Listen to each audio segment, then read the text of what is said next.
देखिए 9-10 होल, इतने बड़े बड़े होल हैं, आपका लेकिन जब अंदर घुस गए तब क्या करेंगे? जी नहीं, मैं आपको बता रहा हूं ना। हाँ। अब जो बांग्लादेश कर रहा है उस पे आपको ये लग रहा है कि आपने जो सारी हसीना वाजिद पे इन्वेस्टमेंट की थी वो जाया हो गई। इसी तरह अब आप अफगानिस्तान पे इन्वेस्टमेंट कर रहे हैं, अब आपकी जल्दी वो भी जाया हो जाएगी, क्योंकि वहां भी अब रिजीम चेंज होने वाला है।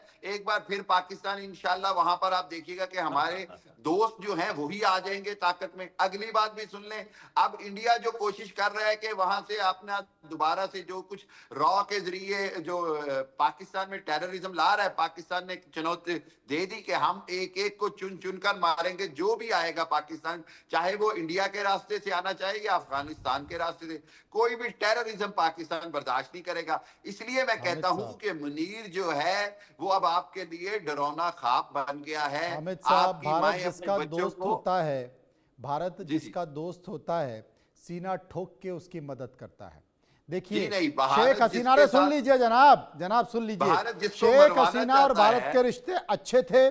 शेख हसीना को नुकसान पहुंचाने की कोशिश की, भारत ने शरण दी और ठोक कर शरण दी। और जी वो रॉ बांग्लादेश की को अगर एजेंट थी कुछ तो रॉ ने उखाड़ना ही हो उसको देनी तो थी उखाड़ शरण। के दिखा दे, लेकिन उखाड़ नहीं सकता। शरण बांग्लादेश रॉ की जानता है एजेंट थी तो कि रॉ जब वो ने ही उसको शरण पाकिस्तान से देनी थी। लड़कर उसको न्याय दिला सकता है तो फिर हिंदुस्तान हिंदुस्तान बांग्लादेश के रॉ की लक्ष्य को एजेंट भी थी मिटा हसीना सकता है। वाजिद, तो पूरी रॉ बात ने सुन ही लीजिए। उसको दूसरी बात, संभालना था। अगर उखाड़ना है तो उखाड़ के दिखा दीजिए। शेख हसीना भारत में है, कर लीजिए क्या करना है। नंबर दूसरी नहीं, बात, हमें उसकी जरूरत नंबर ही नहीं है, दूसरी आप बात, अपने पास नंबर रखें। दूसरी बात, अब आपकी क्या हो एजेंट रहा है? अपने पास अब रखें। यूनिस और पाकिस्तान खेल रहे हैं।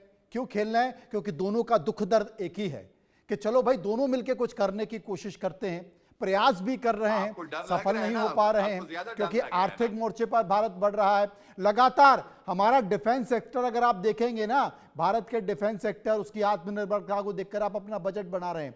लेकिन अब हमने आपको दूसरी उसको तकलीफ कि पाकिस्तान के एक और पिछवाड़ा जो उस तरफ है, उधर क्या हो रहा है? उधर तालिबान होल कर रहा है, उधर टीटीपी होल कर रहा है, बलूचिस्तान होल कर रहा है, फिर पीओके में होल हो रहा है। इतने सारे भारत ने तो 9-10 होल किए पिछवाड़े में, लेकिन आपके अपने ही पाकिस्तान में पाकिस्तान की सेना और पाकिस्तान के सैनिकों, अच्छा बताइए पाकिस्तान की सेना को क्यों मारा जा रहा है?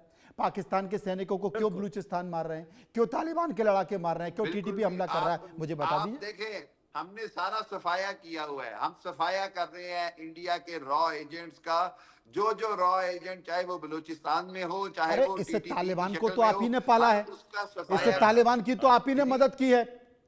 जी तालिबान की, और तो आपको शायद मेरा ख्याल है तो ये रॉ के जो लोग रॉ कहां हो गए? के ये जो तो तालिबान है ना, टीटीपी वाले हैं। एजेंट हैं जिनसे इंडियन करेंसी मिलती है, जिनसे इंडियन करेंसी मिलती है, वो हमारे पाले हुए नहीं है। जिनसे इंडियन करेंसी नहीं मिलती तो है, भारत इंडियन जिनसे इंडियन करेंसी, असला भारत मिलता है, इंडियन वो करेंसी हमारे कभी पाले हुए नहीं है। आतंकवाद के लिए नहीं देता है। Indian Bharat Indian currency currency जिससे डैम मिलती बनाने है के वो लिए देता हमारे है, नहीं, वो रॉ की विकास की एजेंट है। परियोजनाओं के लिए देता है, सड़क बनाने के लिए जी देता जी, है। पाकिस्तान की तरह मैं नहीं देता है आपको कि जाइए इतिहास घुसपैठ बता कीजिए रहा और हूँ, आतंकवादी घटना कीजिए। मैं आपको इतिहास बता रहा हूँ। इतिहास ये है कि आपके टीटीपी के जो इंडिया के एजेंट हैं उनसे इंडियन करेंसियां निकलती हैं। वो जो है वो मुसलमान भी नहीं होते हैं, वो रॉ के एजेंट होते हैं जो कि दाढ़ियां लंबी करके आ जाते हैं, फिर उनको हम मारते हैं, उनके फिर हम पतलून उतार के दुनिया को दिखाते हैं कि ये मुसलमान भी नहीं है, ये सरकमसाइज्ड भी नहीं है। फिर आपको पता चलता है। फिर मैं कहता हूं कि मोदी को जब हम एक्सपोज करते हैं पूरी दुनिया में, तो फिर पूरी दुनिया मोदी पर थूकती है कि मोदी और उसका मीडिया सबसे ज्यादा झूठा है। मोदी का मीडिया जो है उसने कहानियां बनाई कि लाहौर में पोर्ट पे चढ़ गए। लाहौर में पोर्ट में अब क्या कहूं, किसने बनाई? आप मुझे अच्छा ये बताइए बताइए, आपके मीडिया का क्या हाल है? ये बताइए, जब आपका तो इतना बुरा भारत हाल है। ने पाकिस्तान के, आपने कहा ना कि धार्मिक ठिकानों पर हमला किया, भारत ने जब हमला किया तो तमाम दुनिया के प्रतिबंधित आतंकवादी संगठनों के परिवार के लोग उन उन धार्मिक ठिकानों से क्यों निकले? उनके शव, उनकी लाशें क्यों निकली? और जब उनको दफनाने गए तो पाकिस्तान की सेना और पाकिस्तान के पुलिस के लोग वर्दी में क्या कर रहे थे? जरा मुझे जवाब दे दीजिए, जवाब दे दीजिए। आप इतने धार्मिक ठिकानों पे आतंकवादियों को ठहराया जाता है क्या? बच्चे पे बम मारा। आप इतने कावर्ड हैं कि आपने बच्चों पे बमबारी की। आप इतने डरपोक हैं कि आपने मस्जिद पे हमला किया।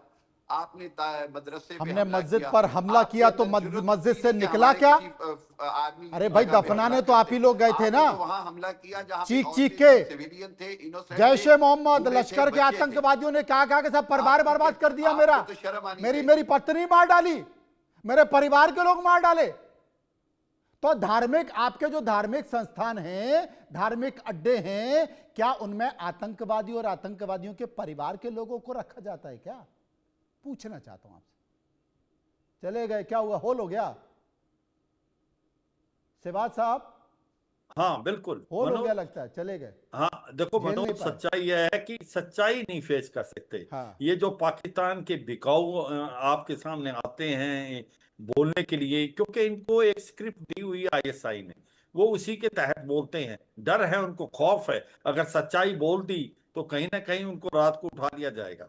और सच्चाई ये भी है कि पाकिस्तान ने एक आतंकवाद का गढ़ तो है।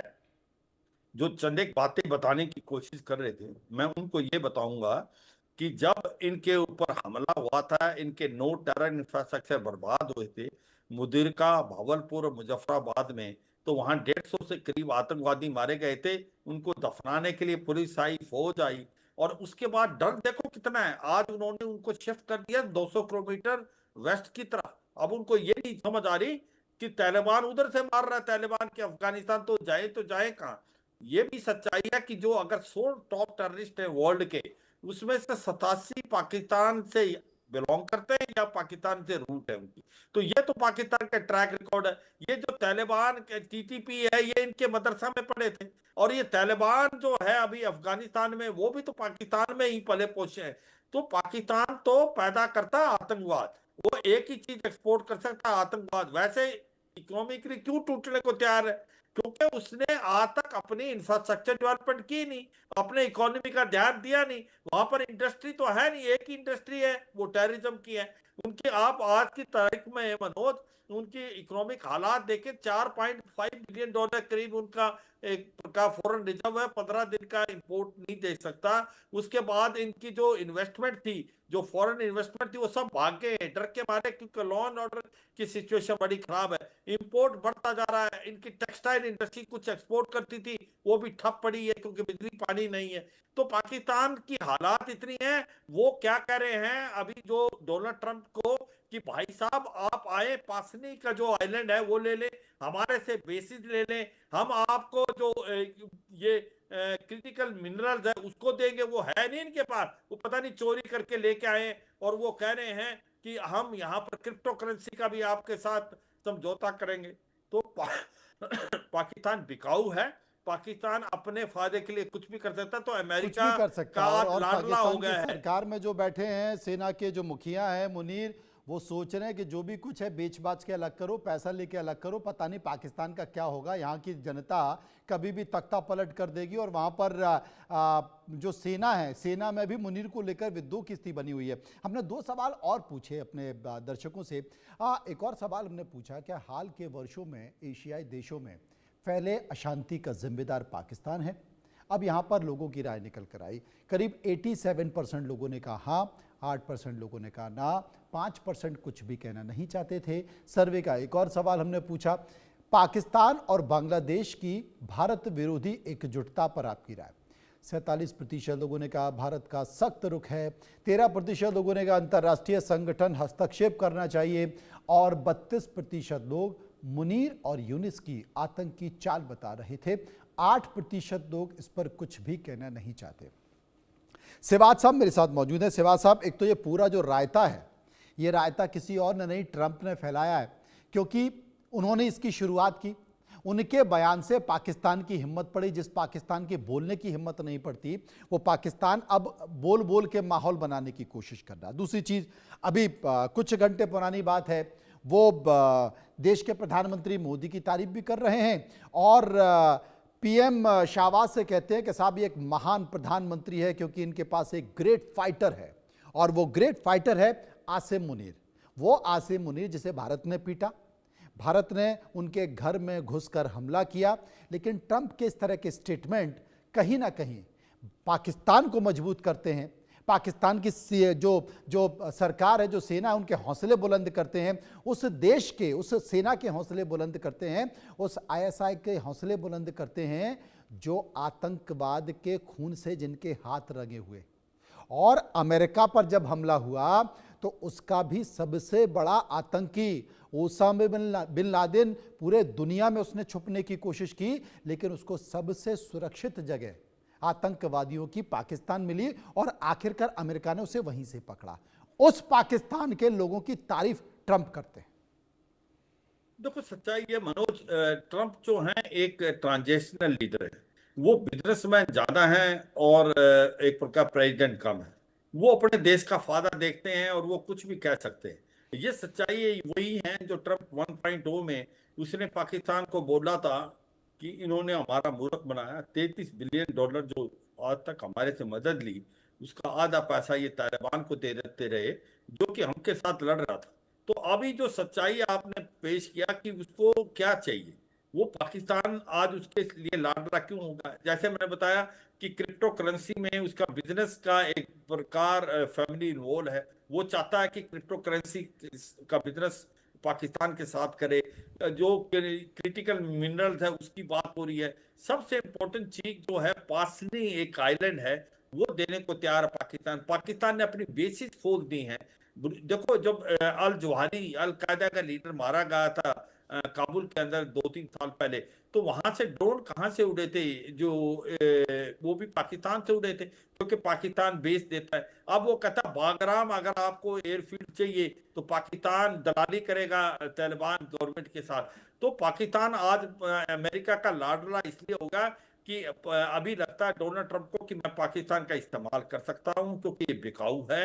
चंद एक डॉलर दिखाओ, जो चाहेगा वो करेगा। ये दुख की बात है, मगर आज की तारीख में डोनाल्ड ट्रंप की जो स्ट्रेटेजी है वो है।